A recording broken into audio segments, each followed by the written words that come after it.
3 साल पहले विराट सब कुछ मिटा देने की ताकत रखता था। अब जब उसने अराजकता स्वर्गीय सम्राट कला हासिल कर ली है तो उसे कौन रोक सकता है। चंपा ने विराट को देखा। उसकी आंखें अचानक प्रशंसा से चमक उठीं, जैसे उसने फिर से 3 साल पहले का वो नौजवान देख लिया हो जो इंद्रपुरी काउंटी का सबसे बड़ा प्रतिभाशाली और अजेय योद्धा था। जब विराट कानिष्क परिवार के मार्शल आर्ट ट्रेनिंग ग्राउंड में पहुंचा, वहां पहले से ही भीड़ जमा थी। सभी बुजुर्ग, बड़े बुजुर्ग और मुख्य व सहायक शाखाओं के शिष्य, कानिष्क परिवार के लगभग सारे लोग वहां मौजूद थे। देखो, हमारे महान यंग मास्टर विराट आ गए हैं। इतनी बड़ी कुल प्रतियोगिता के लिए इतनी देर? क्या घमंड है? क्या वो सचमुच खुद को इंद्रपुरी काउंटी का पुराना नंबर 1 प्रतिभाशाली समझता है? ये हारा हुआ डर के मारे तो नहीं आना चाहता था। अगर महान बुजुर्ग ने किसी को उससे मनाने न भेजा होता तो शायद वो अभी भी घर में छिपा होता। वो पहले ही हार चुका है, फिर भी कानिष्क परिवार के यंग मास्टर का पद क्यों नहीं छोड़ देता? अगर मैंने किसी को बताया कि एक हारा हुआ हमारे मशहूर कानिष्क परिवार का यंग मास्टर है तो मुझे शर्मिंदगी महसूस होगी। आज के बाद कानिष्क परिवार के यंग मास्टर का पद उसका नहीं रहेगा। आज से हमारे यंग मास्टर गगन होंगे। जैसे ही विराट आया, ग्राउंड में हंगामा मच गया। चारों तरफ शोर और बातें शुरू हो गईं। पिछले 3 सालों में विराट की साधना में कोई बदलाव नहीं आया था। लोग उसकी आलोचना और मजाक उड़ाते थे। सबको लगता था कि कानिष्क परिवार की ये प्रतिभा बस कुछ समय की थी। उसने अपनी जवानी में सारी ताकत खर्च कर दी थी। थोड़े समय तक शानदार रहने के बाद वो अब महानता हासिल नहीं कर पाएगा। हालांकि उस वक्त भले ही विराट की साधना रुकी हुई थी, वो फिर भी एक ताकतवर ऊर्जा क्षेत्र का विशेषज्ञ था। लोग उसका मजाक सिर्फ पीठ पीछे बनाते थे, सामने नहीं। अब विराट का ऊर्जा केंद्र टूट चुका था। उसकी साधना नष्ट हो चुकी थी। जिन लोगों ने पहले उसका सम्मान किया था, वो अब बेझिझक उसका अपमान करने लगे। जो प्रशंसा और सम्मान पहले था, उसकी जगह अब क्रूर ताने और अपमान ने ले ली थी। विराट ने इन ठंडी नजरों और तानों को नजरअंदाज कर दिया। पिछले 3 सालों में वो इनका आदी हो चुका था। अब फर्क सिर्फ इतना था कि ताने अब छिपे हुए नहीं, बल्कि खुले थे। ऐसी बातों पर गुस्सा करना बेकार था। जब तक वो अपनी ताकत दिखाता, ये ताने जल्द ही तारीफों में बदल जाते। विराट ने इंसानी स्वभाव की ठंडक को लंबे समय से महसूस किया था, और तनीषा के विश्वासघात के बाद ये अपमान भरे शब्द उसके लिए कुछ भी नहीं थे। विराट ने कानिष्क परिवार के यंग मास्टर की सीट ली, जिससे दर्शकों में फिर से मजाक का दौर शुरू हो गया। नीली कमीज पहने एक नौजवान ने विराट की सीट की ओर देखा। उसकी आंखें जोश से चमक रही थीं। आज के बाद ये पद मेरा होगा। ये नौजवान कोई और नहीं, बल्कि सबसे बड़े बुजुर्ग का पोता गगन था। सबसे बड़े बुजुर्ग ने बिना भाव के देखा, बीच बचाव की कोई कोशिश नहीं की। तीसरे बुजुर्ग ने सिर्फ भौहें चढ़ाईं, लेकिन कुछ किया नहीं। हालांकि बाहर से सब शांत लग रहा था, अंदर ही अंदर हलचल मची थी। दूसरे, 7वें और 10वें बुजुर्ग ने साफ तौर पर सबसे बड़े बुजुर्ग का साथ दिया था, जबकि तीसरे, चौथे, 8वें और 9वें बुजुर्ग अब भी विराट के पक्ष में थे। 5वें और 6ठे बुजुर्ग दुविधा में थे। सब कुछ विराट के आज के प्रदर्शन पर टिका था। सबसे बड़े बुजुर्ग ने बिना ज्यादा बात किए संक्षेप में बोला और कुल प्रतियोगिता शुरू करने का आदेश दिया। प्रतियोगिता में 4 दौर थे। शिष्य जोड़ियों में एक दूसरे से लड़ते थे। हारने वाले बाहर हो जाते और जीतने वाले अगले दौर में जाते। आखिर में शीर्ष 10 का फैसला होता और पुरस्कार दिए जाते। पहले 2 दौर बिना किसी परेशानी के खत्म हुए। विराट और गगन ने अपने विरोधियों को आसानी से हरा दिया। दर्शक इस नतीजे से हैरान नहीं थे। हालांकि शुरू में विराट की कमजोरी की अफवाहें थीं, लेकिन उसकी मालती और विक्रांत पर लगातार जीत ने यह साफ कर दिया था कि उसकी साधना पूरी तरह नष्ट नहीं हुई थी। लोगों के मुताबिक विराट अब सिर्फ एक ताकतवर 4थे लेवल का शारीरिक शोधन योद्धा था। पिछले 2 दौरों में उसके विरोधी 6ठे लेवल से नीचे थे, तो उसकी जीत कोई आश्चर्य नहीं थी। लेकिन विराट चाहे कितना भी ताकतवर हो, वो बस 4थे लेवल पर था। वो कब तक इतना ताकतवर रह सकता था? तीसरे दौर तक सब खुशी से मुस्कुरा रहे थे। इस बार विराट का मुकाबला मंगरू से था, जो शारीरिक शोधन के 8वें लेवल का मार्शल कलाकार था। सिर्फ चौथे लेवल का कचरा, तुम मेरे सामने लड़ने की हिम्मत करते हो? हार मान लो और मंच से उतर जाओ, वरना मेरे हाथ गंदे हो जाएंगे। मंगरू ने तिरस्कार से विराट को घूरा। विराट ने एक ही मुक्का मारा और मंगरू खून उगलता हुआ मंच से उड़ गया। दर्शक स्तब्ध रह गए। पूरा सभागार सन्नाटे में डूब गया। जो लोग इस तमाशे का इंतजार कर रहे थे वो हैरान थे। उन्हें यकीन नहीं हो रहा था कि ये क्या देख रहे हैं। ये चौथे लेवल की ताकत नहीं थी। महान बुजुर्ग हैरान होकर तुरंत अपनी सीट से उठ खड़े हुए। गगन ने उस दिन विराट की ताकत देखी थी जब उसने अपने रक्षकों को उसकी परीक्षा लेने भेजा था। वो विराट की ताकत को वहां मौजूद किसी से बेहतर जानता था। विराट की मौजूदा ताकत से वो 8वें लेवल के मार्शल कलाकार को मुश्किल से हरा सकता था। वो गगन का मुकाबला नहीं कर सकता था। उसने सोचा था कि जीत पक्की है, लेकिन किसे पता था कि विराट इतना छुपा हुआ है। एक ही मुक्के से मंगरू को हराना 6ठे लेवल का शारीरिक शोधन योद्धा ऐसा कैसे कर सकता था? गगन की आंखों में गंभीरता तैर गई। ये विराट उसकी सोच से कहीं ज्यादा जटिल था। मंगरू की आंखें अविश्वास से भरी थीं। अपने ही अपमानजनक शब्दों को याद करके उसका चेहरा शर्म से लाल हो गया। वो जल्दी से खड़ा हुआ और बिना पीछे देखे भाग गया। वो कुछ समय तक किसी का सामना नहीं कर पाएगा। सबके हैरानी के बीच विराट अपनी सीट पर लौट आया। अब कोई उसका मजाक नहीं उड़ा रहा था। वहां बैठा विराट अब पहले जितना साधारण नहीं लग रहा था। जल्द ही प्रतियोगिता का चौथा दौर शुरू हुआ। इस दौर में शीर्ष 10 का फैसला हुआ। यहां तक पहुंचने वाले कमजोर नहीं थे। सबसे निचला लेवल शारीरिक शोधन का 8वां था। बेशक विराट एक अपवाद था, क्योंकि उसने अब तक सिर्फ 6ठे लेवल की ताकत दिखाई थी। विराट से लड़ने वालों की अब उससे कम आंकने की हिम्मत नहीं थी, लेकिन उनके तिरस्कार के बावजूद नतीजा मंगरू जैसा ही था। विराट शारीरिक शोधन के 8वें लेवल के योद्धाओं को एक ही वार में हरा सकता था, जबकि 9वें लेवल के योद्धा 10 से ज्यादा वार नहीं झेल पाते थे। हालांकि गगन का प्रदर्शन भी उतना ही शानदार था। उसने विराट जितना ही युद्ध कौशल दिखाया। तब सबको समझ आया कि गगन ने पहले अपनी असली ताकत छुपाई थी। मुख्य मंच पर बैठे 10 बुजुर्गों के चेहरों पर कुछ अजीब भाव थे। नाटक और रोमांचक होता जा रहा था, जिससे इन बुजुर्गों की उत्सुकता बढ़ रही थी। वो मुकाबले के नतीजे का इंतजार कर रहे थे। इस समय तक सबसे बड़े बुजुर्ग को छोड़कर ज्यादातर ने अपनी सत्ता की लालच छोड़ दी थी। विराट और गगन दोनों कानिष्क परिवार के नौजवान थे। वो जितने ताकतवर होंगे, परिवार का भविष्य उतना ही बेहतर होगा। चाहे नतीजा कुछ भी हो, वो विराट की रक्षा करेंगे और उसे सत्ता के खेल का शिकार नहीं बनने देंगे। यदि इन बूढ़े लोगों के बीच के संघर्ष में ऐसी प्रतिभा मर गई, तो उन्हें कानिष्क परिवार के पूर्वजों का सामना करने का कोई मुंह नहीं रहेगा। प्रतियोगिता का चौथा दौर खत्म हुआ। मुकाबले में सिर्फ 2 लोग बचे थे, विराट और गगन। दोनों ने पिछले मुकाबलों में जबरदस्त ताकत दिखाई थी। दर्शक उनके मुकाबले के लिए उत्साहित थे। एक रोमांचक लड़ाई होने वाली थी।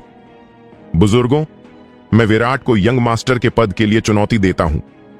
लड़ाई शुरू होने से पहले गगन खड़ा हुआ, मंच पर बैठे बुजुर्गों को प्रणाम किया और ऐलान किया।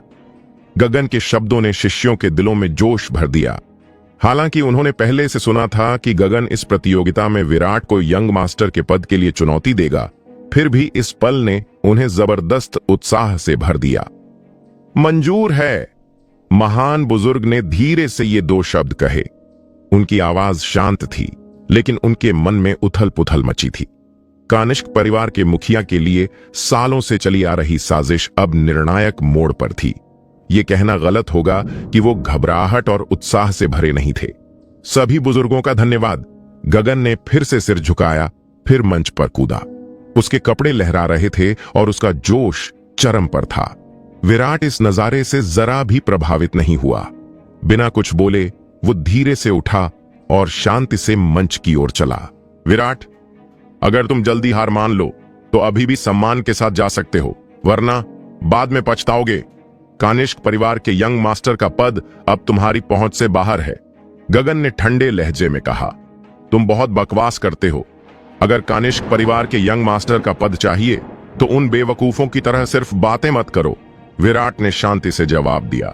वो उन लोगों पर शब्द बर्बाद नहीं करता जो उसकी जान लेना चाहते थे। तुम मौत मांग रहे हो। गगन का चेहरा गुस्से से लाल हो गया।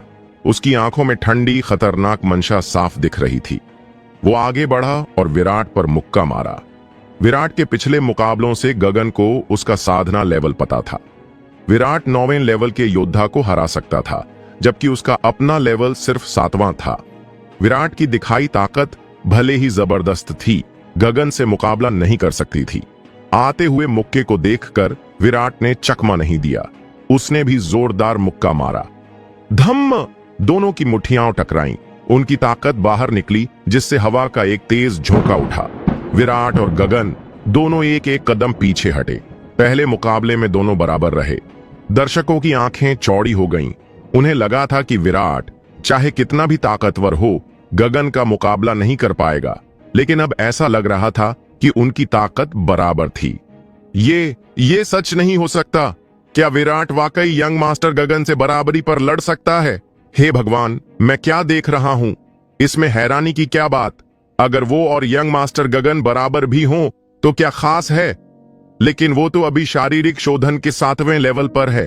अगर वो गगन के लेवल पर होता तो क्या गगन उसका एक भी मुक्का झेल पाता? ये गगन ने विराट पर 2 और मुक्के मारे, लेकिन दोनों नाकाम रहे। गगन का चेहरा बहुत उदास था। हालांकि उसने पिछले मुक्कों में पूरी ताकत नहीं लगाई थी, विराट ने उन्हें आसानी से झेल लिया था। पहले के मुकाबले में उसने विराट की जबरदस्त ताकत महसूस की थी, जो उसकी अपनी ताकत जैसी थी। यह आदमी वाकई बहुत खतरनाक था। अगर विराट शारीरिक शोधन के 9वें लेवल पर होता तो क्या वो उसका एक भी मुक्का झेल पाता? ये आदमी एक बड़ा खतरा था। गगन के मन में हत्या की भावना जागी। वो चमक उठा और फिर से हमला किया, इस बार पूरी ताकत से। धम्म धम्म धम्म! मंच पर दोनों बार बार एक दूसरे से टकराए और अलग हुए। उनकी मुट्ठियां और हथेलियां टकरा रही थीं, जिससे ऊर्जा की लहरें उठ रही थीं। धम्म! गगन ने विराट पर जोर से हमला किया। विराट बच निकला। गगन की लात मंच से टकराई, जिससे उसमें दरारों का जाल बन गया। 1000 पाउंड की लात!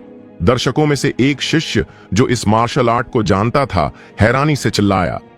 1000 पाउंड की लात एक ऊंचे दर्जे की येलो रैंक मार्शल आर्ट थी।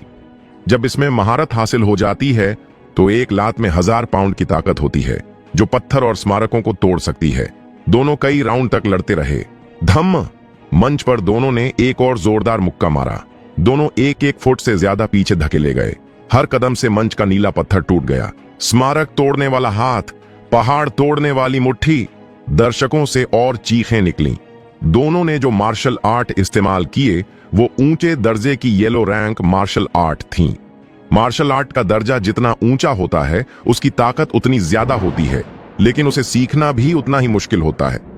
दोनों को लड़ते देखकर साफ था कि उन्होंने इन युद्ध तकनीकों में पूरी महारत हासिल कर ली थी। लगता है उन्होंने पहले की लड़ाइयों में अपनी पूरी ताकत नहीं दिखाई थी।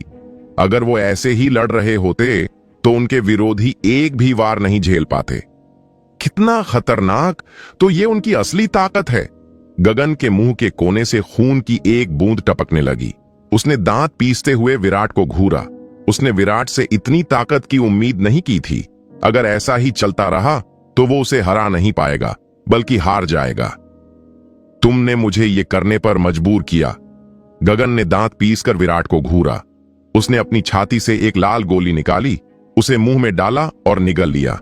जैसे ही गोली उसके पेट में गई, गगन का आभा मंडल तेजी से बढ़ गया। अरे नहीं, गगन ये क्या कर रहा है? तीसरे बुजुर्ग ने गोली खाने के बाद गगन के आभा मंडल में बदलाव देखा।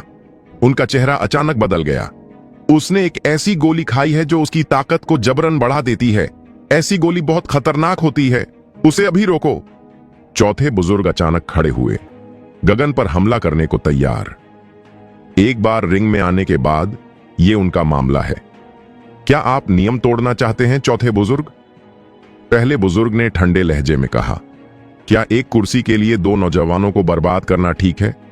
तीसरे बुजुर्ग ने पहले बुजुर्ग को सख्ती से कहा। अगर गगन ने उस गोली के बाद तुरंत कुछ नहीं किया तो उसके लिए नतीजे भयानक हो सकते थे। वो जिंदगी भर आगे नहीं बढ़ पाएगा। इसके अलावा उस गोली के बाद गगन हिंसक अवस्था में चला जाएगा। विराट उसके सामने बहुत खतरे में होगा। अगर विराट को लगता है कि वो जीत नहीं सकता तो वो हार मान सकता है। पहले बुजुर्ग ने ठंडे लहजे में कहा। वो सालों से कुलपति के पद के लिए साजिश रच रहा था। वो अपनी सारी मेहनत कैसे बर्बाद कर सकता था। वो गोली जो ताकत को जबरन बढ़ाती थी उसने खुद गगन को दी थी। विराट का व्यवहार हाल ही में बहुत अजीब था। उसकी ताकत को पूरी तरह न समझते हुए उसे हर हाल के लिए कुछ अतिरिक्त योजनाएं बनानी पड़ी थीं। उसने नहीं सोचा था कि ये अतिरिक्त योजना आखिरकार काम आ जाएगी। भले ही इससे गगन को नुकसान हो, लेकिन परिवार के मुखिया के पद के लिए एक नौजवान कुछ भी नहीं था। गगन का आभा मंडल बढ़ता गया और आखिरकार नकली सच्चे क्षेत्र में पहुंच गया। नकली सच्चा क्षेत्र मतलब दवाओं या गुप्त तकनीकों से अस्थायी रूप से सच्चे ऊर्जा क्षेत्र तक पहुंचना। चूंकि ये असली सच्चा ऊर्जा क्षेत्र नहीं है, इसलिए इसे नकली सच्चा क्षेत्र कहते हैं। गगन से निकलती डरावनी ताकत को देखते ही विराट का चेहरा काला पड़ गया। अब असली मुकाबला शुरू होने वाला था। पिछली लड़ाइयों में उसने अपनी पूरी ताकत नहीं दिखाई थी। विराट की नजर धुंधली हो गई। गगन जो कई फीट दूर था अचानक उसके सामने आ गया और उस पर मुक्का मार दिया। कितनी तेजी! गगन की साधना में अचानक बढ़ोतरी ने उसकी गति को दोगुना कर दिया था। विराट के पास बचने का वक्त नहीं था। वो बस अपनी मुट्ठी आगे कर सका। धम्म! गगन की आंखें चमक उठीं। वो फिर से विराट के सामने आ गया। धम्म धम्म धम्म! दोनों ने एक के बाद एक कई वार किए। पलक झपकते ही दर्जनों वार हो गए। विराट अब और पीछे हटने की हिम्मत नहीं जुटा पाया। उसने गगन के वार का पूरी ताकत से मुकाबला किया, लेकिन गगन उस वक्त बहुत ज्यादा ताकतवर था। विराट ने पूरी ताकत लगाई, फिर भी वो पूरी तरह हार गया। धम्म! विराट एक और मुक्के से उड़ गया। उसके शरीर के अंदरूनी हिस्से जैसे उखड़ गए।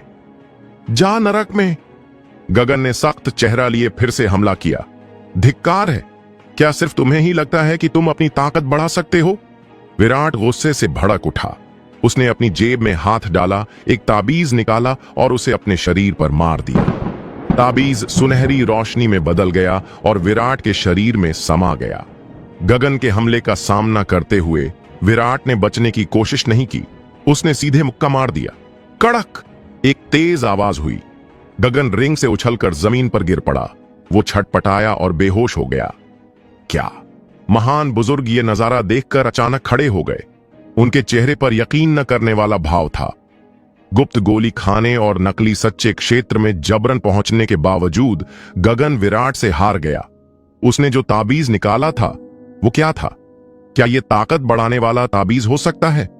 इन दिनों अफवाहें थीं कि यह बेवकूफ एक ऐसा ताबीज बना सकता है जो किसी की ताकत दोगुनी कर देता है। क्या यह सच हो सकता है? जब महान बुजुर्ग ने सुना कि विराट ताकत बढ़ाने वाला ताबीज बना सकता है, उन्हें यकीन नहीं हुआ। वो विराट की पूरी कहानी जानते थे। वो उसे अच्छी तरह समझते थे।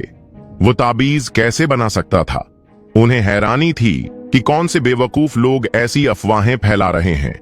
लेकिन अब लगता था कि ये अफवाहें सच थीं। विराट की ताकत सचमुच पल भर में दोगुनी हो गई थी। अरे कमीने, तू इसे छिपाने में बड़ा माहिर है।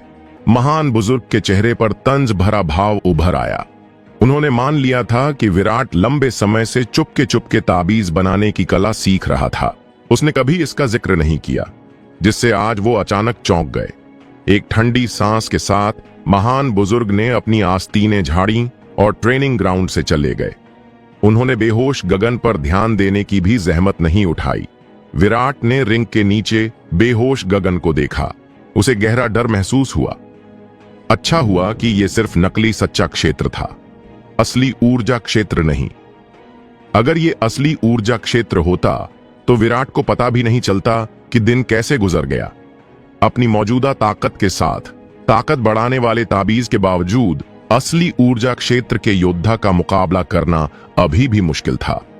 विराट ट्रेनिंग ग्राउंड में ज्यादा देर नहीं रुका। वो तुरंत वहां से अपने कमरे में चला गया। गगन को हराने के बाद उसका मिशन पूरा हो गया था। बाकी काम बुजुर्गों को संभालना था। हालांकि गगन हार गया था, जिससे जान का खतरा अभी के लिए टल गया था। फिर भी विराट ने अपनी साधना में डील नहीं दी। गगन तो बस एक छोटी बाधा था। विराट ने उसे कभी अपना असली दुश्मन नहीं माना।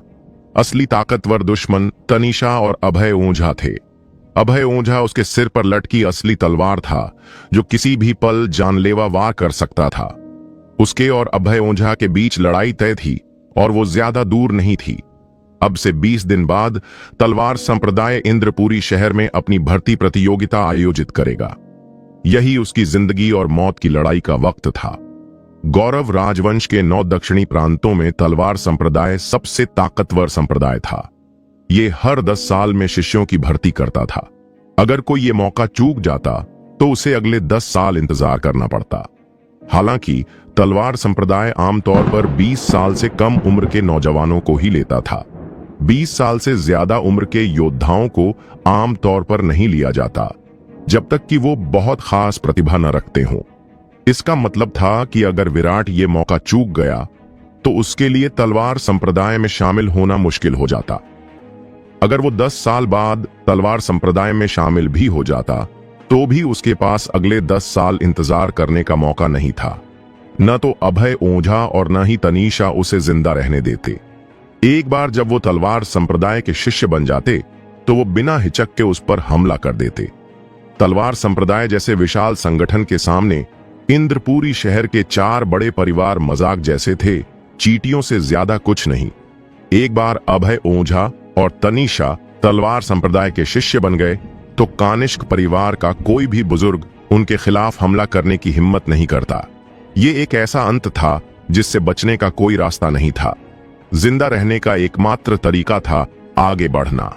सिर्फ तलवार संप्रदाय का शिष्य बनकर ही वो जिंदा रहने की उम्मीद कर सकता था। 20 दिन बहुत कम वक्त था।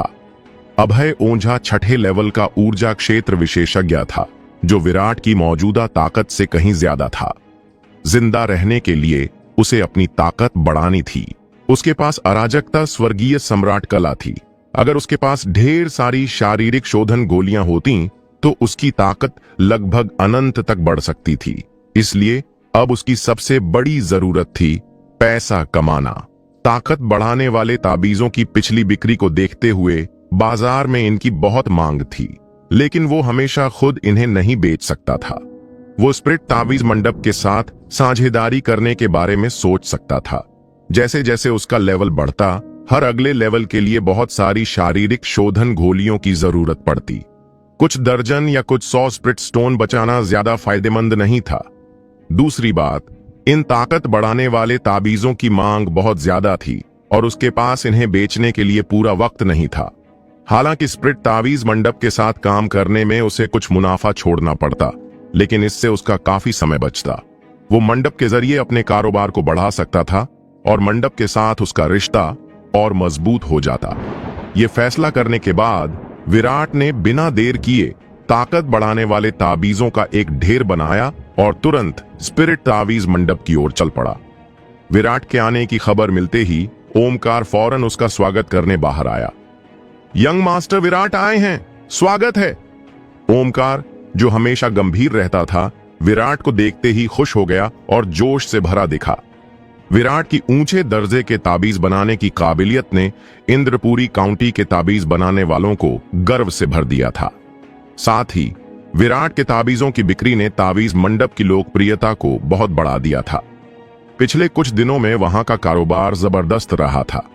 बुजुर्ग ओमकार, क्या मंडप मास्टर वीरेंद्र नाथ यहां हैं? ये ओमकार थोड़ा झेंप गया। आमतौर पर वो विराट को बिना बताए सीधे वीरेंद्र नाथ से मिलाने ले जाता, लेकिन वीरेंद्र नाथ उस वक्त एक मेहमान से मिल रहे थे और ये मेहमान इतना खास था कि कोई गलती नहीं हो सकती थी। यंग मास्टर विराट, मंडप मास्टर वीरेंद्र नाथ आपको बुला रहे हैं। अचानक एक प्रबंधक आगे आया और विराट को सलाम किया।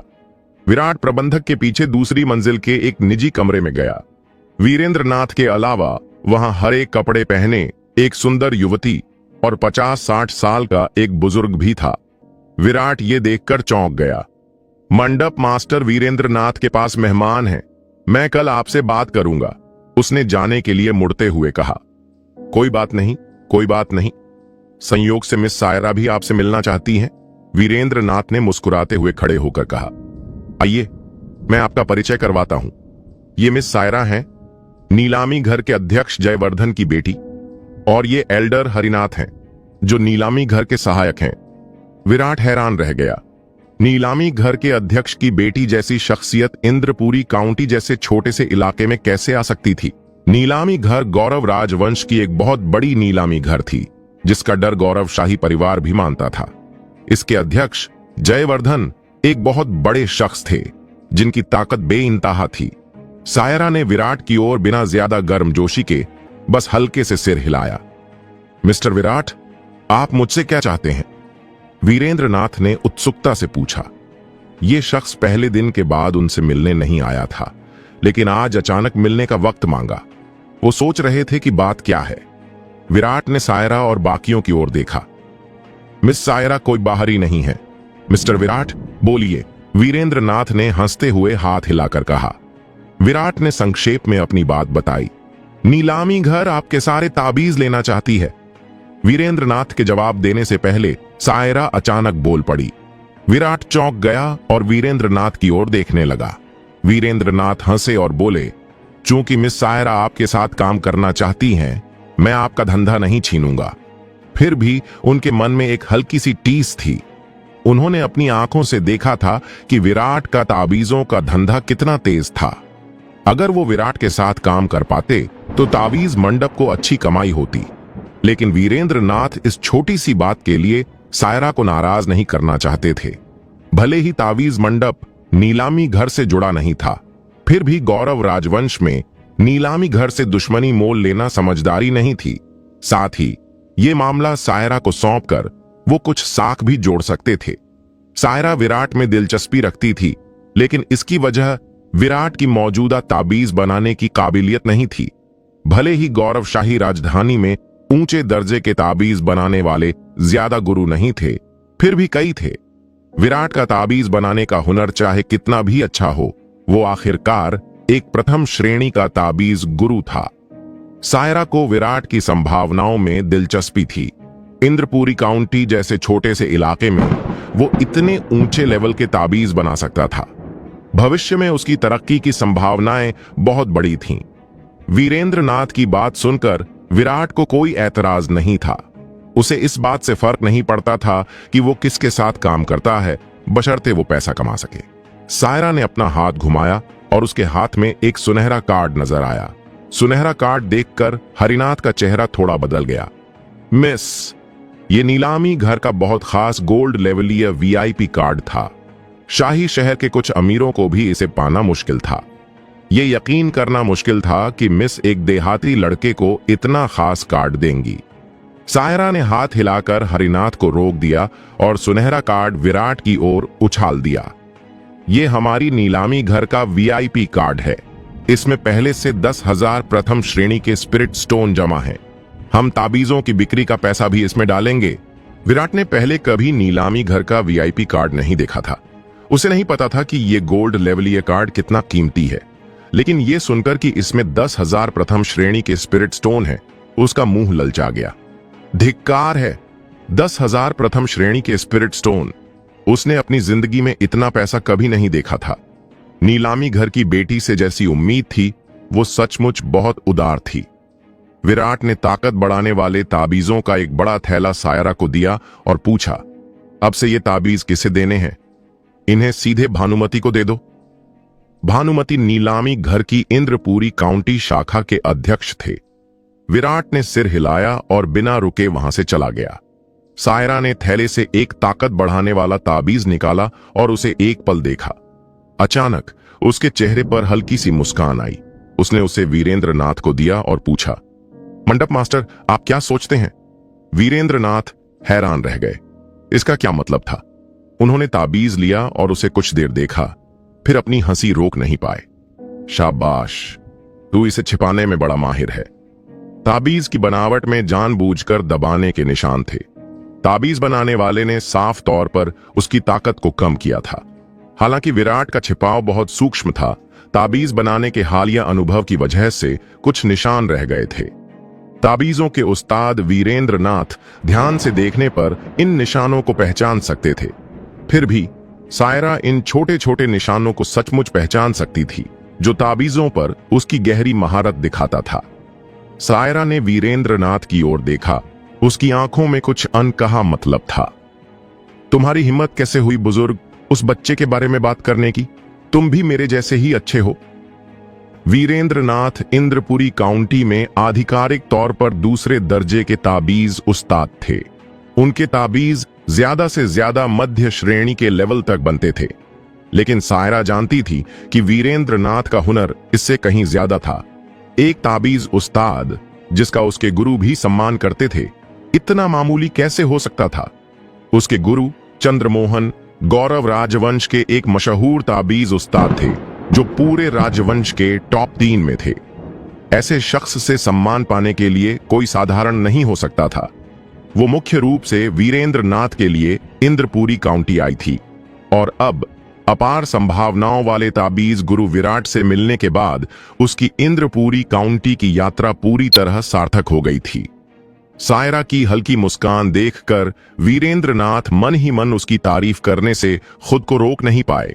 उस बूढ़े चंद्रमोहन ने वाकई एक शानदार शिष्य तैयार किया था, और उसका व्यक्तित्व भी उतना ही प्रभावशाली था। विराट ने अपने सुनहरे वीआईपी कार्ड का इस्तेमाल ढेर सारी ताबीज बनाने की सामग्री और ऊर्जा संग्रहण गोलियां खरीदने के लिए किया। ऊर्जा संग्रहण गोलियां आम शारीरिक शोधन योद्धा की तुलना में बहुत ताकतवर थीं। उनके शरीर इनके असर को सहने के लिए जूझते थे, लेकिन विराट के पास अराजकता स्वर्गीय सम्राट कला थी, और इसके चलते जागृत अराजकता सर्वोच्च वंश था। अपनी मौजूदा 7वें लेवल की शारीरिक शोधन साधना के साथ उसे इस बात की चिंता नहीं थी कि उसका शरीर इसे झेल नहीं पाएगा। एक ऊर्जा संग्रहण गोली की ताकत शारीरिक शोधन गोली से 30 से 40 गुना ज्यादा थी। फिर भी इसकी कीमत शारीरिक शोधन गोली से करीब 50 गुना ज्यादा थी। पहले विराट इस कीमत के अंतर को देने से हिचकता था, लेकिन अब उसके पास 10,000 स्पिरिट स्टोन थे। भले ही यह अग्रिम भुगतान था, फिर भी वो काफी अमीर था। इसके अलावा उसके वीआईपी कार्ड की वजह से नीलामी घर ने उसे 20% की छूट दी। एक छोटे से इशारे से विराट ने 200 ऊर्जा संग्रहण गोलियां खरीद लीं। 200 ऊर्जा संग्रहण गोलियां उसके लिए शारीरिक शोधन के 9वें लेवल तक पहुंचने के लिए काफी थीं। विराट ने एक ऊर्जा संग्रहण गोली निगल ली। उसकी जबरदस्त ताकत अराजकता स्वर्गीय सम्राट कला ने तुरंत सच्ची ऊर्जा की धारा में बदल दी। ये धारा लगातार उसकी शक्तियों के रास्ते पर असर कर रही थी। चूंकि उसकी शक्तियों के रास्ते अराजकता सर्वोच्च मीनार की सुनहरी रोशनी से बदल गई थीं, विराट की शक्तियों के रास्ते आम योद्धाओं की तुलना में कई गुना ज्यादा लचीली थीं। इस वजह से उन्हें खोलना भी बहुत मुश्किल था। इसके लिए ढेर सारी सच्ची ऊर्जा चाहिए थी, लेकिन एक बार खुलने के बाद विराट की शक्तियों के रास्ते विशाल नदी की तरह हो गई थीं। सच्ची ऊर्जा का बहाव बिना रुकावट के चलने लगा। आम योद्धाओं के लिए शक्तियों के रास्ते खुलने के बाद एक छोटी नदी की तरह बहती थी। बहुत प्रतिभाशाली योद्धाओं के लिए भी ये बस एक नाले जितनी थी। शक्तियों के रास्ते की चौड़ाई सच्ची ऊर्जा के निकलने की रफ्तार तय करती थी। पतली शक्तियों के रास्ते वाले योद्धा थोड़े समय में कम ऊर्जा निकाल पाते थे, जिससे उनकी लड़ाई में ताकत कमजोर रहती थी। चौड़ी शक्तियों के रास्ते वाले योद्धा एकदम ढेर सारी ऊर्जा निकाल सकते थे, जिससे उनके हमले बहुत ताकतवर हो जाते थे। शारीरिक शोधन क्षेत्र में यह बात साफ नहीं दिखती थी, क्योंकि इस लेवल पर ऊर्जा सिर्फ शरीर के अंदर बहती थी और शरीर को मजबूत करती थी। लेकिन ऊर्जा क्षेत्र में युद्ध की ताकत में यह फर्क साफ नजर आता था। आखिरकार ऊर्जा क्षेत्र का योद्धा अपनी ऊर्जा को शरीर की सीमाओं से बाहर निकाल सकता था, जिससे बहुत ताकतवर हमले हो सकते थे। इसलिए भले ही लेवल कम हो, शारीरिक शोधन क्षेत्र योद्धा की साधना में बहुत जरूरी था। वहां बनी नींव योद्धा के भविष्य की कामयाबी तय करती थी। एक दिन और एक रात बाद 200 ऊर्जा संग्रहण गोलियां खत्म हो गईं। विराट ने अपनी सारी 12 मुख्य शक्तियों के रास्ते खोल दी और शारीरिक शोधन के 9वें लेवल के शिखर पर पहुंच गया। इस वक्त एक आम योद्धा सीधे ऊर्जा क्षेत्र की कोशिश करता, क्योंकि बाकी 8 खास शादी। लेकिन एक बार खुलने के बाद विराट की शक्तियों के रास्ते विशाल नदी की तरह हो गई थीं। सच्ची ऊर्जा का बहाव बिना रुकावट के चलने लगा। आम योद्धाओं के लिए शक्तियों के रास्ते खुलने के बाद एक छोटी नदी की तरह बहती थीं। बहुत प्रतिभाशाली योद्धाओं के लिए भी ये बस एक नाले जितनी थीं। शक्तियों के रास्ते की चौड़ाई सच्ची ऊर्जा के निकलने की रफ्तार तय करती थी। पतली शक्तियों के रास्ते वाले योद्धा थोड़े समय में कम ऊर्जा निकाल पाते थे, जिससे उनकी लड़ाई में ताकत कमजोर रहती थी। चौड़ी शक्तियों के रास्ते वाले योद्धा एकदम ढेर सारी ऊर्जा निकाल सकते थे, जिससे उनके हमले बहुत ताकतवर हो जाते थे। शारीरिक शोधन क्षेत्र में ये बात साफ नहीं दिखती थी, क्योंकि इस लेवल पर ऊर्जा सिर्फ शरीर के अंदर बहती थी और शरीर को मजबूत करती थी। लेकिन ऊर्जा क्षेत्र में युद्ध की ताकत में ये फर्क साफ नजर आता था। आखिरकार ऊर्जा क्षेत्र का योद्धा अपनी ऊर्जा को शरीर की सीमाओं से बाहर निकाल सकता था, जिससे बहुत ताकतवर हमले हो सकते थे। इसलिए भले ही लेवल कम हो, शारीरिक शोधन क्षेत्र योद्धा की साधना में बहुत जरूरी था। वहां बनी नींव योद्धा के भविष्य की कामयाबी तय करती थी। एक दिन और एक रात बाद 200 ऊर्जा संग्रहण गोलियां खत्म हो गईं। विराट ने अपनी सारी 12 मुख्य शक्तियों के रास्ते खोल दी और शारीरिक शोधन के 9वें लेवल के शिखर पर पहुंच गया। इस वक्त एक आम योद्धा सीधे ऊर्जा क्षेत्र की कोशिश करता, क्योंकि बाकी 8 खास शक्तियों के रास्ते को खोलना बहुत मुश्किल था। जब तक कोई बहुत खास प्रतिभा न हो, ये करना बस एक सपना था।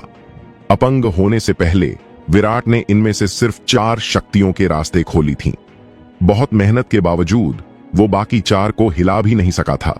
विराट ने कई तरीके आजमाए, लेकिन एक भी खास शक्तियों के रास्ते खोलने में नाकाम रहा। अपनी प्रतिभा को सीमित मानकर उसे मजबूरन सच्चे ऊर्जा क्षेत्र की ओर बढ़ना पड़ा। फिर भी विराट इंद्रपुरी काउंटी में अपने लेवल पर बेजोड़ था। अब खुद को फिर से प्रशिक्षित करने, अराजकता स्वर्गीय सम्राट कला की सबसे ऊंची तकनीक हासिल करने और अराजकता सर्वोच्च की प्राचीन शक्ति को जागृत करने के बाद विराट 8 खास शक्तियों के रास्ते को खोलने और पौराणिक परम शारीरिक शोधन क्षेत्र तक पहुंचने से पीछे नहीं हटेगा। एक बार जब 8 खास शक्तियों के रास्ते पूरी तरह खुल जाती और शारीरिक शोधन क्षेत्र में पहुंच जाती, तो वो पौराणिक सर्वोच्च मार्शल बॉडी की साधना कर सकता था। लेकिन 8 खास शक्तियों के रास्ते को खोलने के लिए जितने संसाधन चाहिए, वो 12 मुख्य शक्तियों के रास्ते को खोलने जितने ही थे, बल्कि पहले की साधना से भी ज्यादा। इसलिए अब सबसे जरूरी चीज थी पैसा। अपनी शक्तियों के रास्ते में बहती सच्ची ऊर्जा की लहर को महसूस करते हुए विराट ने अपनी मुट्ठी भींची और हवा में एक मुक्का मार दिया। थम्मा! एक तेज आवाज हुई। विराट के मुक्के से सच्ची ऊर्जा की जबरदस्त लहर निकली। इसने सामने की हवा को चकनाचूर कर दिया और जमीन पर जा गिरी। इससे 10 फीट से ज्यादा चौड़ा एक गहरा गड्ढा बन गया। चारों तरफ मिट्टी और पत्थर तीरों की तरह बिखर गए। विराट हैरान होकर गड्ढे को देखता रहा।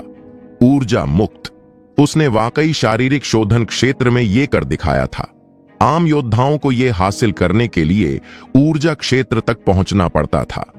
ऊर्जा क्षेत्र तक पहुंचने के लिए सारी शक्तियों के रास्ते की ऊर्जा को ऊर्जा केंद्र यानी शक्ति सागर में वापस लौटना पड़ता था। ऊर्जा केंद्र को केंद्र मानकर ये सारी खुली शक्तियों के रास्ते को जोड़ देता था, जिससे शरीर में एक चक्र बनता था। शक्ति शरीर की सीमाओं को तोड़कर बाहर बहने लगती थी, जिससे शक्ति मुक्त हो जाती थी। लेकिन एक बार सारी खुली शक्तियों के रास्ते ने चक्र बना लिया, तो नई शक्तियों के रास्ते खोलना नामुमकिन था। ऐसा इसलिए क्योंकि शक्ति अब सिर्फ खुली शक्तियों के रास्ते से बहती थी और ऊर्जा केंद्र की ऊर्जा बाकी शक्तियों के रास्ते तक नहीं पहुंच पाती थी। इसलिए शक्तियों के रास्ते खोलने के लिए शारीरिक शोधन क्षेत्र जरूरी था। विराट को शक था कि उसके शरीर में जमा सच्ची ऊर्जा बहुत ज्यादा थी। उसके ऊर्जा केंद्र में जो 10 मील तक फैला था, सच्ची ऊर्जा की मात्रा बहुत ज्यादा थी। उसकी खोली गई शक्तियों के रास्ते भी बहुत चौड़ी थीं। भले ही ये अंदर से न बह रही हो, लेकिन इससे निकलने वाली ऊर्जा शरीर की सीमाओं को तोड़कर बाहर निकलने के लिए काफी थी। विराट ने अपने मुक्के से बने गड्ढे को देखा और अंदाजा लगाया कि अपंग होने से पहले उसकी ताकत लगभग चरम पर थी। उसे नई युद्ध तकनीकें ढूंढनी थीं। पहाड़ तोड़ने वाली मुट्ठी उसकी मौजूदा ताकत के लिए बहुत कम थी। ये उसकी पूरी ताकत को बाहर नहीं ला पा रही थी। लेकिन कानिष्क परिवार की ऊंची पीत श्रेणी युद्ध तकनीकों के लिए सच्चे ऊर्जा क्षेत्र की जरूरत थी, और निचली सम्राट रैंक युद्ध तकनीक के लिए कम से कम 10 बुजुर्गों में से किसी एक के लेवल की जरूरत थी। कानिष्क परिवार के यंग मास्टर के तौर पर विराट का पद 10 बुजुर्गों से कम नहीं था, लेकिन वो अभी सच्चे ऊर्जा क्षेत्र तक नहीं पहुंचा था। बुजुर्ग साफ तौर पर उसे नियम तोड़ने की इजाजत नहीं देते थे, लेकिन ऊर्जा क्षेत्र में पहुंचने के बाद उस सर्वोच्च पीत श्रेणी युद्ध कौशल को सीखने का मौका मिलने से पहले ही उसका सामना तनीषा से हो गया था। अपने प्राण तत्व की एक बूंद हर महीने खर्च करने के साथ वो अपनी साधना को बनाए रखने में पहले ही बहुत खुशकिस्मत था। इससे उसके पास नई युद्ध तकनीक सीखने की कोई गुंजाइश नहीं बची थी। कानिष्क परिवार की सर्वोच्च पीत श्रेणी युद्ध तकनीक सीखना अब नामुमकिन था। हालांकि अब वो अपनी ऊर्जा मुक्त कर सकता था, जिससे वो लगभग आम ऊर्जा क्षेत्र योद्धा जैसा हो गया था। वो किसी को इसके बारे में नहीं बता सकता था, कहीं ऐसा ना हो कि इससे अनचाही मुसीबत आ जाए। उसके पास सिर्फ नीलामी घर से मदद लेने का रास्ता था। काफी सिक्के होने की वजह से वहां ऐसा कुछ नहीं था जो वो न खरीद सके। 8 खास शक्तियों के रास्ते खोलने के लिए सिक्के चाहिए थे। मार्शल आर्ट खरीदने के लिए सिक्के चाहिए थे। अब से 20 दिन बाद की प्रतियोगिता में सुरक्षित रहने के लिए उसे शायद एक हथियार की भी जरूरत थी, और एक जादुई हथियार खरीदने के लिए भी सिक्के चाहिए थे। विराट ने पहले कभी इतनी ज्यादा सिक्के की कमी महसूस नहीं की थी जितनी अब कर रहा था, और पैसा कमाने का एकमात्र तरीका था ताबीज बनाना। विराट ने मेहनत से ताबीज बनाना शुरू कर दिया। जितने ज्यादा ताबीज वो बनाता, उसकी तकनीक उतनी ही बेहतर होती जाती। साथ ही उसकी बढ़ती साधना ने ताबीज बनाने की रफ्तार को 3 गुना बढ़ा दिया। सिर्फ एक दिन और एक रात में उसने 300 ताकत बढ़ाने वाले ताबीज बना डाले। प्रथम लेवल के ताकत बढ़ाने वाले ताबीज बनाते हुए विराट ने ऊंचे लेवल के ताबीजों पर भी काम किया। प्रथम लेवल का ताकत बढ़ाने वाला ताबीज बस प्रथम लेवल का ही था। चाहे वो कितना भी शानदार हो, उसकी निचली श्रेणी की वजह से उसका मूल्य सीमित था। विराट ने दूसरे लेवल के ताबीजों पर काम शुरू किया। इस बार वो सिर्फ दूसरे लेवल के ताकत बढ़ाने वाले ताबीज ही नहीं, बल्कि दूसरे लेवल के दूसरे रनों पर भी काम कर रहा था, जैसे दूसरा लेवल का पलायन ताबीज, दूसरा लेवल का गोल्ड ढाल ताबीज और अग्नि विस्फोट ताबीज। उसका मकसद सिर्फ पैसा कमाना नहीं था, वो 20 दिन बाद होने वाली निर्णायक प्रतियोगिता की तैयारी भी कर रहा था। अभय ओझा बहुत ताकतवर था। अपनी मौजूदा ताकत के साथ उनके बीच का फासला बहुत ज्यादा था। उसे हराने के लिए उसे कुछ रणनीतियों से कहीं ज्यादा चाहिए था। 10 दिन बाद विराट ताबीजों से भरा एक बड़ा थैला लेकर नीलामी घर पहुंचा। मैं अध्यक्ष भानुमति को ढूंढ रहा हूं, प्लीज उन्हें बता दें, विराट ने लॉबी में एक मैनेजर से कहा। अरे सुनो, ये नाकामयाब क्या बोल रहा है? अध्यक्ष भानुमति को ढूंढ रहा है? इसने तो खुद को देखा भी नहीं। अध्यक्ष भानुमति भी इसके जैसे किसी से जब चाहे मिल सकते हैं। पास से एक ताने भरी और मजाकिया आवाज आई। विराट ने मुड़कर देखा। 3 लोग धीरे धीरे आ रहे थे। हैरानी की बात थी कि अगुआ तनीषा था। जिसने अभी उसका मजाक उड़ाया वो विक्रांत था, जिसे उसने लगभग अपंग कर दिया था। उनके साथ एक 15-16 साल की लड़की कणिका, अभय ओझा की छोटी बहन भी थी। विराट ने कभी नहीं सोचा था कि तनीषा यहां आएगी। उस पीले कपड़े वाली शख्सियत को फिर से देखकर विराट को पिछले 3 सालों की हर बात याद आ गई। उसके दिल में कड़वाहट उमड़ पड़ी। लेकिन आखिर में वो सारी खूबसूरत यादें उस रात चांदनी में उसके ऊर्जा केंद्र पर हुए बेरहम हमले में घुल गईं। विराट के दिल की कड़वाहट फौरन बेपनाह नफरत और भावनाओं के तूफान में बदल गई। तनीषा। विराट ने धीरे से ये 3 शब्द कहे। वो नाम जो कभी उसके दिल को मिठास से भर देता था, अब उसके होठों पर बोझ बनकर निकला। पिछले 20 दिनों से वो यही सोच रहा था कि अगली बार जब वो तनीषा से मिलेगा तो उससे कैसे बदला लेगा। उस बेवफा को उसके किए की सजा देगा, उसे उस रात के कुकर्म का पछतावा कराएगा।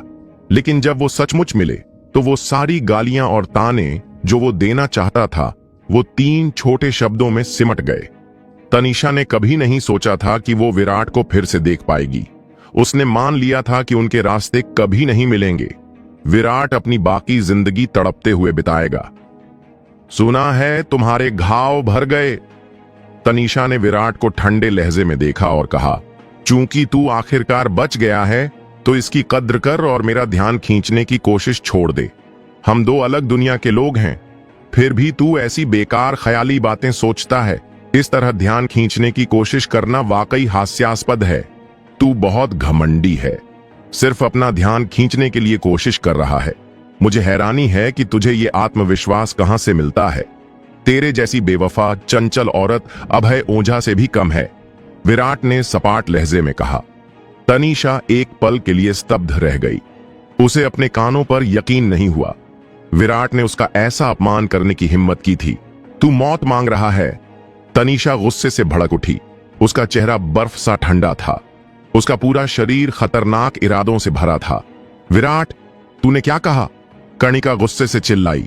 विराट ने अभी अभी उसके भाई अभय ओझा को भी अपनी गालियों में शामिल किया था। अब तू सिर्फ खोखली बातें करने में माहिर है। तू एक बेकार का कमीना है, सुअरों और कुत्तों से भी बदतर। तू अभय ओझा को गंभीरता से लेने के लायक भी नहीं है। अध्यक्ष भानुमति से मिलने की तो बात ही छोड़। तेरे पास क्या काबिलियत है? बस एक शारीरिक शोधन क्षेत्र का योद्धा। तनीषा ने तिरस्कार और मजाक भरे लहजे में कहा। हालांकि वो विराट को टुकड़े टुकड़े करना चाहती थी, लेकिन नीलामी घर में हिंसा मना थी। यंग मास्टर विराट, आप यहां हैं? पास से एक नरम आवाज गूंजी। सबने मुड़कर देखा। एक आकर्षक महिला शालीनता से आ रही थी। उसके परिपक्व और सुंदर चेहरे से एक मनमोहक आकर्षण झलक रहा था। उसकी आंखें हर नजर के साथ जादू कर रही थीं। ये भानुमति थीं, नीलामी घर की इंद्रपुरी काउंटी शाखा की अध्यक्ष। उनके साथ हरे कपड़े पहने एक युवती थी। उसकी त्वचा बर्फ सी सफेद थी और उसकी सुंदरता फूल सी नाजुक थी। विराट उन्हें देखकर हैरान रह गया। उसने नहीं सोचा था कि भानुमति खुद उसका स्वागत करने आएंगी। उसे और ज्यादा हैरानी इस बात की हुई कि सायरा वहां थी, भानुमति के साथ दौड़ती हुई बाहर आ रही थी। विराट ने भानुमति को प्रणाम किया और कहा, अध्यक्ष भानुमति। भानुमति ने मुस्कुराते हुए हाथ हिलाया। यंग मास्टर विराट, आप बहुत विनम्र हैं। उनके शब्दों में एक खास गर्मजोशी थी। विराट ने फिर सायरा की ओर देखा और कहा, मिस सायरा भी यहां हैं? सायरा ने हल्का सा हम्म कहा।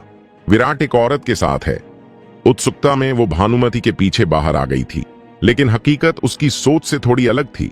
विराट और पीले कपड़े वाली लड़की जोड़े जैसे नहीं लग रहे थे, बल्कि ऐसा लग रहा था कि उनके बीच कोई गहरी दुश्मनी है। वो नहीं चाहती थी कि किसी को पता चले कि वो इस मामले में उलझ गई थी। भानुमति और विराट की गर्मजोशी भरी बातचीत देखकर तनीषा और बाकियों के चेहरों पर जलन उभर आई, जैसे किसी ने उनके चेहरे पर थप्पड़ मार दिया हो। उन्होंने अब भी कहा था कि विराट भानुमति से मिलने के लायक नहीं है, लेकिन वो खुद उसका स्वागत करने आई थीं और ऐसा लग रहा था जैसे उनके बीच गहरा रिश्ता हो। और भानुमति के पास हरे कपड़े वाली वो युवती कौन थी? उसने उसके साथ इतने सम्मान से पेश आया, अपने शब्दों या हरकतों में हद पार करने की हिम्मत भी नहीं की। विराट का इतने बड़े शख्स से परिचय कब हुआ था? और उस युवती की सुंदरता उसे शर्मिंदा कर रही थी। भानुमति ने मुस्कुराते हुए हाथ बढ़ाया और बोली, यंग मास्टर विराट, प्लीज अंदर आएं। उन्होंने एक बार भी तनीषा की ओर नहीं देखा। हालांकि तनीषा दत्ता परिवार की बेटी थी, लेकिन उनकी नजर में वो ज्यादा अहम नहीं थी। दत्ता परिवार का मुखिया भी इतना खास नहीं था। इंद्रपुरी काउंटी का गवर्नर शायद कुछ काबिलियत रखता हो। विराट के प्रति उनका उत्साह उसके रुतबे की वजह से नहीं, बल्कि पूरी तरह सायरा की वजह से था। वो अध्यक्ष जिया की बेटी जैसे बड़े शख्स को कम नहीं आंकती थीं। विराट ने झुककर उनका शुक्रिया अदा किया और भानुमति और सायरा के साथ चल दिया। लेकिन जाने से पहले उसने तनीषा को शांति से देखा और धीरे से कहा, तनीषा, तूने जो मुझ पर कर्ज चढ़ाया है वो मैं तुझसे टुकड़ा टुकड़ा करके वसूल करूंगा। ये कहकर वो भानुमति और सायरा के साथ चला गया। तनीषा का चेहरा लाल हो गया। उसका पूरा शरीर गुस्से से कांप रहा था। उसने आज जैसा अपमान कभी नहीं सहा था। लेकिन विराट की ठंडी नजरें और जाने से पहले के शब्दों ने उसे सिहरन दे दी। अगर विराट ने आज से पहले ऐसा कहा होता तो उसे ये मजाक लगता। वो कल ही आधिकारिक तौर पर सच्चे ऊर्जा क्षेत्र में पहुंची थी। शारीरिक शोधन क्षेत्र का एक मामूली योद्धा विराट, उसने वाकई उसे धमकी दी थी। ये सरासर गुस्ताखी थी। लेकिन अभी जो हुआ और हाल ही में विराट के साथ हुई हैरान करने वाली बातों को सोचकर उसे लगा कि शायद विराट की बातें खोखली नहीं थीं। उसका टूटा हुआ ऊर्जा केंद्र ठीक हो गया था। वो रातों रात ताबीज बनाने का मास्टर बन गया था। उसने एक ऐसा ऊंचा ताबीज बनाया था जो इंद्रपुरी काउंटी में कोई नहीं बना सकता था। उसके भानुमति जैसे बड़े लोगों से भी रिश्ते थे। इन सब बातों ने विराट को रहस्य के एक गहरे पर्दे में ढक दिया था। तनीषा को अचानक लगा जैसे उसने पिछले 3 सालों में कानिष्क परिवार के इस नौजवान को कभी ठीक से समझा ही नहीं था। लेकिन तनीषा ने जल्दी ही अपना आपा वापस पा लिया। उसकी आंखों में ठंडी चमक थी। अगर उसने इतनी मुसीबत खड़ी भी की थी तो क्या फर्क पड़ता। पूरी ताकत के सामने सारी चालबाजियां और साजिशें बेकार थीं। एक मामूली शारीरिक शोधन क्षेत्र का योद्धा आखिर कितना बिगाड़ सकता था। विराट ने ताबीजों का बड़ा थैला भानुमति को देते हुए कहा, 2000 प्रथम लेवल के ताकत बढ़ाने वाले ताबीज। अध्यक्ष भानुमति, जरा देख लीजिए। भानुमति ने थैला लिया, उसे खोला और अंदर ताबीजों का ढेर देखकर हैरान रह गई। इंद्रपुरी काउंटी शाखा की अध्यक्ष होने के बाद भी उसने इतने सारे ताबीज एक साथ कभी नहीं देखे थे। विराट एक पल रुका, फिर उसने 3 और ताबीज निकाले और भानुमति को देते हुए कहा, अध्यक्ष भानुमति, प्लीज इन 3 ताबीजों की कीमत बताइए। भानुमति ने मुस्कुराते हुए ताबीज ले लिए। वो सोच रही थी कि ये 3 ताबीज क्या हैं जो इन्हें अलग से निकालना जरूरी था। लेकिन जब उसने इन्हें देखा तो वो हैरान रह गई। ये दूसरे लेवल के ताबीज थे। भानुमति ने तीनों ताबीज सायरा को दे दिए। उसकी आवाज थोड़ी कांप रही थी। मिस, जरा देखिए। सायरा को उत्सुकता हुई कि बात क्या है। उसने तीनों ताबीजों को जांचने के लिए ले लिया। सायरा की आंखें अचानक सिकुड़ गईं। ताबीजों में अपनी महारत की वजह से ताबीज को छूते ही उसे कुछ अलग लगा। दूसरे दर्जे का ताबीज। उसके मन में हैरानी की लहर दौड़ गई। अपने फैसले की पक्की जानकारी के लिए उसने तुरंत एक हाथ की मुद्रा बनाई और अपनी खास ताबीज पहचान तकनीक का इस्तेमाल किया। जैसे ही तीनों ताबीजों पर मुद्राएं डाली गईं, उनके बारे में जानकारी उसके दिमाग में उभर आई। ताबीज का नाम, ताकत बढ़ाने वाला ताबीज, ताबीज की श्रेणी, दूसरा लेवल ताबीज का कोर, मध्यम लेवल ताबीज का असर, ताकत में 50% की बढ़ोतरी ताबीज का नाम, पलायन ताबीज, ताबीज की श्रेणी, दूसरा लेवल ताबीज का कोर, मध्यम लेवल ताबीज का असर। इसे इस्तेमाल करने पर सच्चे ऊर्जा क्षेत्र या उससे नीचे के योद्धा तुरंत 1 मील दूर जा सकते हैं। ताबीज का नाम, गोल्ड ढाल ताबीज, ताबीज की श्रेणी, दूसरा लेवल ताबीज का कोर, मध्यम लेवल ताबीज का असर, सच्चे ऊर्जा क्षेत्र या उससे नीचे के योद्धा तुरंत एक ताकतवर रक्षा कवच बना सकते हैं। सायरा पूरी तरह हैरान थी। उसकी हैरानी ताबीजों के असर या उनके लेवल की वजह से नहीं थी, बल्कि विराट की शारीरिक शोधन क्षेत्र में रहते हुए दूसरे लेवल के ताबीज बनाने की कमाल की काबिलियत की वजह से थी। अगर विराट इस तरह तरक्की करता रहा तो क्या वो ताबीजों का एक और शानदार गुरु नहीं बन जाएगा?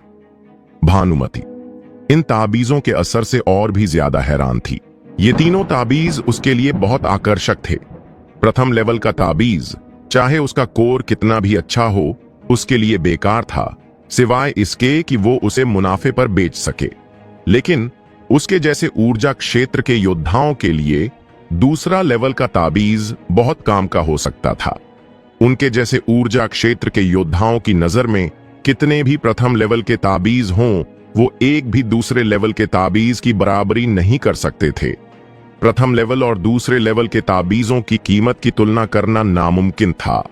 भानुमति ने आखिरकार हर ताबीज की कीमत उनके लेवल, कोर और असर के आधार पर तय की। दूसरे लेवल के मध्यम कोर वाले ताकत बढ़ाने वाले ताबीज और गोल्ड ढाल ताबीज की कीमत 3000 प्रथम श्रेणी के स्पिरिट स्टोन थी। वहीं दूसरे लेवल के मध्यम कोर वाले पलायन ताबीज की कीमत 5000 थी। विराट ने आखिरकार 1 दर्जन और दूसरे लेवल के ताबीज निकाले, साथ ही 2000 प्रथम लेवल के ऊंचे कोर वाले ताकत बढ़ाने वाले ताबीज, जिनसे कुल मिलाकर 1.5 लाख प्रथम श्रेणी के स्पिरिट स्टोन मिले। विराट के हाथ सुनहरे कार्ड को पकड़ते हुए थोड़े कांप रहे थे। उसमें पूरे 1.5 लाख प्रथम श्रेणी के स्पिरिट स्टोन थे। विराट ने हिसाब लगाया कि उसकी एक दिन की कमाई कानिष्क परिवार की 3 साल की कुल कमाई के बराबर थी। ताबीज गुरु वाकई त्यानवु महाद्वीप का सबसे कमाऊ पेशा था। अध्यक्ष भानुमति, क्या आपकी नीलामी घर के पास कोई अच्छी मार्शल आर्ट बिक्री के लिए है? विराट का बटुआ भारी हो गया था और उसका आत्मविश्वास भी बढ़ गया था। कल हमारी नीलामी घर में एक बड़ी नीलामी है। यंग मास्टर विराट, क्यों ना आप आकर देखें, शायद आपको कुछ पसंद आ जाए। भानुमति ने मुस्कुराते हुए कहा। उसकी नम आंखें विराट पर टिकी थीं और उसकी नजर ने उसे मोहित कर लिया। विराट उसकी नजरों को देखकर बहुत शर्मा गया। जल्दी से माफी मांगते हुए वो शर्मिंदगी में वहां से भाग गया। वो अभी भी नौसिखिया था और ऐसी चालाक औरत का मुकाबला नहीं कर सकता था। ये देखकर सायरा ने अपनी प्यारी नाक सिकोड़ी और नाराजगी में खर्राटे भरे। भानुमति मुड़ी और उसे देखकर मुस्कुराई। उसकी नजरें कुछ कह रही थीं। सायरा उसकी नजरों को देखकर बहुत शर्मा गई। शर्म और गुस्से में उसने भानुमति को हल्का सा थप्पड़ मारा और मजाक में कहा, बहन सु अभी भी पहले जैसी शरारती हैं। विराट ने अपनी साधना जारी रखने के लिए अपने कमरे में लौटने से पहले 1000 ऊर्जा संग्रहण गोलियों पर 50,000 प्रथम श्रेणी के स्पिरिट स्टोन खर्च किए। अराजकता स्वर्गीय सम्राट कला वाकई बहुत ताकतवर तकनीक थी। काफी दवाइयों के साथ साधना की रुकावटें लगभग न के बराबर थीं। पहले उसके 8 खास शक्तियों के रास्ते में से हर एक को खोलने के लिए बहुत मेहनत चाहिए थी, लेकिन अब जैसे ही हर ऊर्जा संग्रहण गोली उसके पेट में जाती, 8 शक्तियों के रास्ते से सच्ची ऊर्जा का प्रवाह बहता और धीरे धीरे उन्हें खोलता जाता। एक दिन बाद और 100 ऊर्जा संग्रहण गोलियां खाने के बाद विराट ने आखिरकार 8 खास शक्तियों के रास्ते में से पहली शक्तियों के रास्ते खोल ली। इस रफ्तार से ऐसा लग रहा था कि वो तलवार संप्रदाय की भर्ती प्रतियोगिता से पहले सच्चे ऊर्जा क्षेत्र तक पहुंच सकता था। हालांकि विराट अराजकता स्वर्गीय सम्राट कला की ताकतवर गोलियों का आदी था, फिर भी जब उसने सैकड़ों ऊर्जा संग्रहण गोलियां पलक झपकते गायब होते देखीं, तो वो डर के मारे कांप उठा। अगर वो ताबीज गुरु न बनता तो शायद वो इस साधना का खर्चा उठा ही नहीं पाता। आज नीलामी घर एक नीलामी कर रही थी। विराट को वहां जाकर देखना था कि क्या वो अपनी ताकत बढ़ाने के लिए कुछ पा सकता था। सबसे जरूरी था एक ऊंची मार्शल आर्ट और एक सही हथियार हासिल करना। जब विराट नीलामी घर पहुंचा तो सामने की सड़क पहले से ही लोगों से भरी थी, जैसे लोगों का समंदर। इतनी भीड़ देखकर विराट के सिर में झंझनाहट होने लगी। भीड़ में विराट ने इंद्रपुरी शहर के बड़े लोगों को देखा, जैसे इंद्रपुरी काउंटी के 4 बड़े परिवारों के मुखिया, दत्ता परिवार का मुखिया, त्यागी परिवार का मुखिया। विराट उनसे मिलकर अनचाही मुसीबत नहीं चाहता था, इसलिए उसने सामने के गेट को नजरअंदाज किया और बगल के दरवाजे से अंदर गया। ये एक वीआईपी रास्ता था जो सिर्फ नीलामी घर के कांस्य लेवल या उससे ऊपर वालों के लिए था। इंद्रपुरी काउंटी के गवर्नर के अलावा जो नीलामी घर के कांस्य लेवल के वीआईपी थे, बाकी 4 परिवारों के मुखिया सिर्फ ब्लैक आयरन लेवल पर थे। जब विराट ने कल नीलामी घर में ऊर्जा संग्रहण गोलियां खरीदी थीं, तब प्रबंधक ने उसे बताया था कि वो आज की नीलामी के लिए इस दरवाजे से जा सकता है। जब विराट गलियारे में दाखिल हुआ तो एक प्रबंधक पहले से ही उसका स्वागत करने आ गया और उसे घुमावदार अटारी से ले गया। इमारतें एक के बाद एक खड़ी थीं। मंडप और मीनारें एक दूसरे के ऊपर थीं। हर हिस्सा अलग अलग जगह पर था। विराट सामने की विशाल इमारत को देखकर थोड़ा हैरान हुआ। नीलामी घर 3 मंजिला इमारत थी, जिसकी हर मंजिल बहुत बड़ा हिस्सा कवर करती थी। पहली मंजिल के बीच में एक नीलामी मेज थी, जिसके चारों तरफ कुर्सियां थीं। दूसरी और तीसरी मंजिल पर अटारियां भी केंद्रीय नीलामी मेज के चारों ओर थीं। निजी कमरों से पहली मंजिल की नीलामी मेज को आसानी से देखा जा सकता था। प्रबंधक विराट को तीसरी मंजिल के एक निजी कमरे में ले गया। जब विराट ने दरवाजा खोला तो वो दंग रह गया। एक आकर्षक शख्सियत पहले से वहां बैठी थी। भानुमति उसे मुस्कुराते हुए देख रही थी। विराट को देखते ही भानुमति शालीनता से उठी और अपनी लंबी आकर्षक टांगों से आगे बढ़ी। उसने अपनी नरम गोरी बांह विराट के गले में डाल दी और मुस्कुराते हुए बोली, आइए यंग मास्टर विराट, अंदर आएं और बैठें। विराट उसकी नरम बांह के स्पर्श से थोड़ा शर्मा गया। हालांकि वो पूरी तरह घबराया नहीं था, लेकिन भानुमति के जोश से वो थोड़ा परेशान जरूर हुआ। उसे समझ नहीं आ रहा था कि क्या जवाब दे। उसने मन ही मन बुदबुदाया, चुड़ैल। विराट का संयम देखकर भानुमति को वो और भी मजेदार लगा। जितने भी मर्दों से वो मिली थी, हर एक ने उस पर बेकाबू ध्यान दिया था। उनकी नजरें उसे नंगा करने की चाहत से भरी थीं। शाही राजधानी में मर्दों की छेड़खानी से तंग आकर ही भानुमति शांति की तलाश में इस दूर के काउंटी में आई थी। कम से कम यहां किसी की हिम्मत नहीं थी कि वो उसका अपमान करे। विराट को इस हालत में देखकर भानुमति उसे और छेड़ना चाहती थी। उसने अपना आकर्षक शरीर उसके और करीब दबा दिया। विराट जड़ हो गया। वो 1 इंच भी हिलने की हिम्मत नहीं जुटा पाया, लेकिन अंदर से वो पसीने से तरबतर था। सोच रहा था कि ये जादूगरनी क्या कर रही है। विराट के अजीब हाव भाव देखकर भानुमति खुद को हल्की मुस्कान से रोक नहीं पाई और उसने उसे छेड़ना बंद कर दिया। वो जानती थी कि अगर वो और आगे बढ़ी तो शायद हद पार हो जाए। अपने आकर्षक व्यवहार के बावजूद ये पहली बार था जब वो किसी मर्द के इतने करीब थी। उसने बेपरवाह होने का नाटक किया, लेकिन जैसे ही उसका शरीर विराट से सटा, उसका दिल हिरण की तरह धड़कने लगा। भानुमति विराट को अंदर ले आई, उसे धीरे से अपनी बगल की कुर्सी पर धकेल दिया और उसके सामने बैठ गई। विराट ने राहत की सांस ली जब वो उसके नाजुक शरीर से अलग हुआ। इस जादूगरनी ने उस पर बहुत दबाव डाला था। अध्यक्ष भानुमति यहां क्यों है? विराट ने उत्सुकता से पूछा। उसकी और भानुमति की कल ही औपचारिक मुलाकात हुई थी। उनके बीच कोई खास करीबी रिश्ता नहीं था। ये औरत शायद उस पर कुछ ज्यादा ही ध्यान दे रही थी। क्यों, मेरा स्वागत नहीं है? भानुमति ने अपने नरम हाथ से अपना गाल सहलाया। उसकी पतली नम आंखें विराट पर टिकी थीं और वो धीरे से हंसी। मेरी हिम्मत नहीं, विराट ने मजाक भरी मुस्कान के साथ कहा, लेकिन उसकी हिम्मत नहीं हुई कि वो भानुमति को फिर से उकसाए। उसे लगा कि वो इस मोहक चाल को झेल नहीं पाएगा। हथौड़े की आवाज के साथ नीलामी शुरू हुई। एक सुंदर औरत मंच पर आई, कुछ छोटी मोटी बातें की और बोली शुरू कर दी। विराट का इस तरह की नीलामी में पहला मौका था। उसने देखा कि कैसे किसी चीज की कीमत प्रतियोगिता की वजह से बढ़ सकती थी। एक आम चीज भी अपनी असली कीमत से 5 या 6 गुना ज्यादा में बिक सकती थी। लेकिन नीलामी में विराट ने कई दुर्लभ और कीमती चीजें देखीं जो वो आम तौर पर नहीं देख पाता था।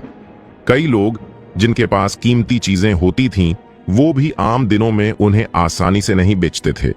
वो ऐसी नीलामी का इंतजार करते थे। नीलामी घर इन नीलामियों में सिर्फ बिचौलिए का काम करती थी। जो लोग अपनी चीजें नीलाम करना चाहते थे, वो उन्हें नीलामी घर के नीलामी घर में जमा करते थे। नीलामी घर चीजें बेचता और उसमें से कुछ हिस्सा अपने पास रखकर बाकी मालिक को दे देता था। अगली चीज जो नीलाम होगी वो सबके लिए दिलचस्प होगी। नीलामी मेज पर बैठी सुंदर औरत अचानक हंस पड़ी। उसने अपने नरम हाथ से एक नौकर को बुलाया। एक नौकर एक थाल लिए मंच पर आया। ये एक दूसरा लेवल का आध्यात्मिक ताबीज है। सुंदर औरत ने धीरे से थाल से एक ताबीज उठाया। उसकी आवाज सुनकर नीलामी कक्ष में एक पल के लिए सन्नाटा छा गया, लेकिन अगले ही पल वहां शोर मच गया। त्यानवू महाद्वीप पर सबसे ज्यादा मांग ताबीजों और ताबीज गुरुओं द्वारा बनाए गए सामानों की थी। नीलाम हो रही चीजों ने तुरंत वहां मौजूद कई ऊर्जा क्षेत्र विशेषज्ञों का ध्यान खींच लिया। हालांकि पिछली नीलामियों में कुछ कीमती चीजें थीं, लेकिन उनमें से कुछ ही ऊर्जा क्षेत्र विशेषज्ञों का ध्यान खींच पाई थीं। लेकिन दूसरा लेवल का आध्यात्मिक ताबीज वो चीज थी जिसे ऊर्जा क्षेत्र विशेषज्ञ भी चाहते थे। इस ताबीज को फ्लैश पलायन ताबीज कहते हैं। ये ऊर्जा क्षेत्र के योद्धा को 1 मील के दायरे में कहीं भी तुरंत पहुंचा देता है। उसकी साफ आवाज पूरे हॉल में गूंजी। ये शब्द सुनते ही हॉल में मौजूद कई ऊर्जा क्षेत्र विशेषज्ञ अचानक उछल पड़े। एक ऊर्जा क्षेत्र योद्धा को 1 मील के दायरे में कहीं भी तुरंत पहुंचाना, ये वाकई कमाल की चीज थी। एक जान बचाने वाला हथियार। 1 मील दूर तुरंत पहुंचना एक ऊर्जा क्षेत्र योद्धा को जानलेवा खतरे से बचाने के लिए काफी था। हाँ, इस ताबीज की शुरुआती कीमत 5000 प्रथम श्रेणी के स्पिरिट स्टोन है। प्लीज अपनी बोली लगाएं। सुंदर औरत ने मुस्कुराते हुए कहा। उसकी नजर हॉल में घूम रही थी और आखिरकार 4 बड़े परिवारों के निजी कमरों पर टिक गई। वो जानती थी कि इस दुर्लभ ताबीज के लिए मुख्य दावेदार 4 बड़े परिवार ही थे। 5005। जैसे ही सुंदर औरत ने अपनी बात खत्म की, कोई बोली लगाने दौड़ा। 6000। कीमत बढ़ती रही और पलक झपकते वो 10,000 के ऊंचे लेवल पर पहुंच गई। 13,000। अचानक एक तेज आवाज गूंजी जिसने कीमत 3,000 और बढ़ा दी। एक पल के लिए सन्नाटा छा गया और बोली का शोर अचानक थम गया। सबने उस निजी कमरे की ओर देखा जहां से बोली आई थी। ये बोली 4 बड़े परिवारों में से एक ने लगाई थी। नीलामी के इस मोड़ पर 4 बड़े परिवारों ने आखिरकार बोली शुरू कर दी। 15,000। एक और आवाज गूंजी। हालांकि ये मेघकेतु परिवार जितनी तेज नहीं थी, फिर भी इसने कीमत 2,000 और बढ़ा दी। बोली लगाने का ये तरीका देखकर सबको बिना हिचक के पता चल गया कि ये 4 बड़े परिवारों में से एक था। 4 बड़े परिवारों के आगे आने के बाद बाकी सबने तुरंत प्रतियोगिता छोड़ दी। अपने सिक्के के साथ वो 4 बड़े परिवारों से आगे निकलने की उम्मीद नहीं कर सकते थे। विराट ताबीज को देखते ही हैरान रह गया। ये वही पलायन ताबीज नहीं था जो उसने नीलामी घर को बेचा था। जैसे जैसे पलायन ताबीज की कीमत बढ़ती गई, विराट का चेहरा काला पड़ गया। धिक्कार है, नीलामी घर वाकई बेरहम थी जिसने सिर्फ 5,000 स्पिरिट स्टोन दिए थे। क्या तुम हमें नीलामी घर को बेरहम कह रहा है? वो नरम कोमल आवाज फिर से उसके कानों में गूंजी, जैसे वो विराट के विचार पढ़ रही हो। नहीं नहीं नहीं, हमने सिक्के के बदले सामान लिया।